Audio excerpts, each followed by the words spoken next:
नदी में जादुई आम का पेड़। बनारस शहर के एक छोटे से गांव में खुशबू नाम की एक लड़की रहती थी। आम का सीजन चल रहा था तो खुशबू की माँ खुशबू को आम लेकर खाने को देती है। खुशबू आम को लेकर घर के बाहर खा रही थी, तभी महक वहाँ आ जाती है। अरे वाह, कितनी अच्छी खुशबू आ रही है आम की। तुम ये कहाँ से लाई हो खुशबू? बहुत अच्छे आम है, पीले पीले। इसको देखकर ही मेरे मुंह में पानी आ रहा है। प्लीज मुझे भी एक खाने को दे दो ना। ना बाबा ना, मैं ये आम किसी को नहीं दूंगी। ये आम मेरी माँ ने मेरे लिए बहुत दूर से लाए हैं और ये कोई ऐसा वैसा आम नहीं है। ये बनारस का सबसे मशहूर आम है। तुम जैसे गरीब लोगों को क्या पता इसके बारे में। जाओ यहाँ से। प्लीज खुशबू दे दो ना थोड़ा, मेरा बहुत मन कर रहा है आम खाने का। हद है, मैंने मना किया ना तुम्हें, समझ नहीं आ रहा। ये आम बहुत महंगे हैं और ऐसे आम खाने के लिए किस्मत चाहिए होती है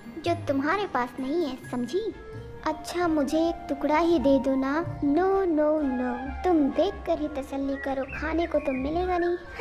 खुशबू प्लीज यार, टुकड़ा नहीं तो गुठली ही दे दो ना प्लीज। महक के लाख मिन्नत करने पर भी खुशबू उसे आम नहीं देती है और गुठली भी दूर नाली में फेंक देती है और महक को डांट कर भगा देती है। महक घर जाकर उदास हो जाती है। महक को यूं उदास देखकर उसकी माँ बोलती है, महक बेटा इतनी उदास क्यों हो? किसी ने कुछ कहा है क्या? हाँ माँ, वो मेरी फ्रेंड है ना खुशबू, वो आम खा रही थी, मैंने मांगा तो नहीं दिया और डांट कर भगा दिया मुझे, और तो और गुठली भी दूर फेंक दी। महक की आंखों में आंसू आ जाते हैं। अपनी बेटी की आम खाने की लालसा को देखकर उसकी माँ बोलती है, बस इतनी सी बात के लिए मेरी गुड़िया रानी उदास है। चलो मेरे साथ, तुम्हें आम खिलाकर लाती हूँ। वह उसे नाव में बैठाकर नदी में ले जाती है।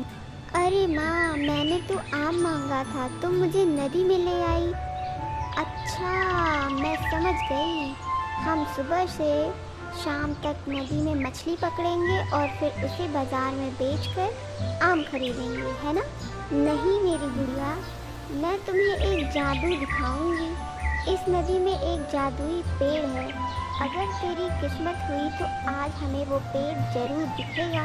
नदी के बीचों बीच पहुंचने पर महक को पके पके मीठे आमों से लदा एक पेड़ दिखाई देता है। माँ, ओहो, ये तो कितने सारे आम हैं। माँ, मेरे मुंह में तो पानी आ रहा है। मैं तो इसके सारे आम तोड़ लूंगी और घर ले जाऊंगी। मैंने कहा था ना, जादुई आम का पेड़ है, इसमें से हम सिर्फ एक ही आम तोड़ सकते हैं। पर क्यों माँ, इसमें तो कितने सारे आम हैं, फिर सिर्फ एक आम क्यों?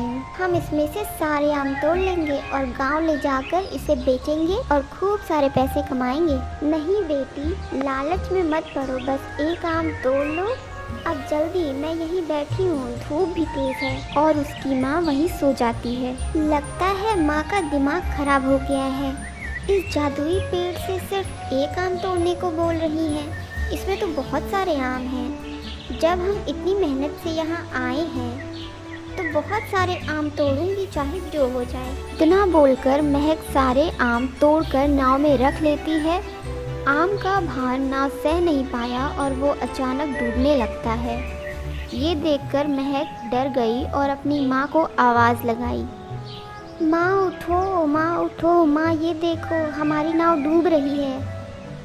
नाव को आम से भरा देख उसकी माँ बोली, ये क्या की बेटी, मैंने मना किया था ना तुम्हें, बस एक आम तोड़ने को कहा था। अब देखो तुम्हारी लालच की वजह से हम डूब रहे हैं, कुछ तो करो माँ, वरना हम डूब जाएंगे। तभी उनके रोने की आवाज़ सुनकर कस्तूरी डायन आती है और उनसे रोने का कारण पूछती है। फिर महक की माँ सारी बातें उस डायन को बताती है और मदद करने की गुजारिश करती है। डायन को उस पे दया आ जाती है और वह बोलती है, मैं तुम लोगों की मदद कर दूंगी, पर मेरी एक शर्त है, मुझे पानी में बहुत भूख लगती है। अगर मैं पानी में आई तो तुम्हें मुझे कुछ न कुछ खाने को देना पड़ेगा, वरना मैं तुम दोनों को मारकर खा जाऊंगी। हाँ हमें मंजूर है, हमारे पास बहुत सारे आम हैं, हम तुम्हें जितना चाहो उतना आम खिला सकते हैं। मैं यहाँ से एक एक आम फेंकती जाऊंगी और तुम खाते रहना। फिर डायन नाव को खींचकर नाव को किनारे ले जाने लगी है और महक डायन के मुंह में आम फेंकती रहती है और डायन दोनों को किनारे पर ले जाकर छोड़ देती है। किनारे तक पहुँचाते पहुँचाते नाव में रखे जितने भी आम थे वह सारे खत्म हो जाते हैं और लास्ट का सिर्फ एक ही आम बचता है। थैंक यू डायन जी, आज आप ना होती तो हमारी जान नहीं बचती। मुझे माँ की बात मान लेनी चाहिए थी,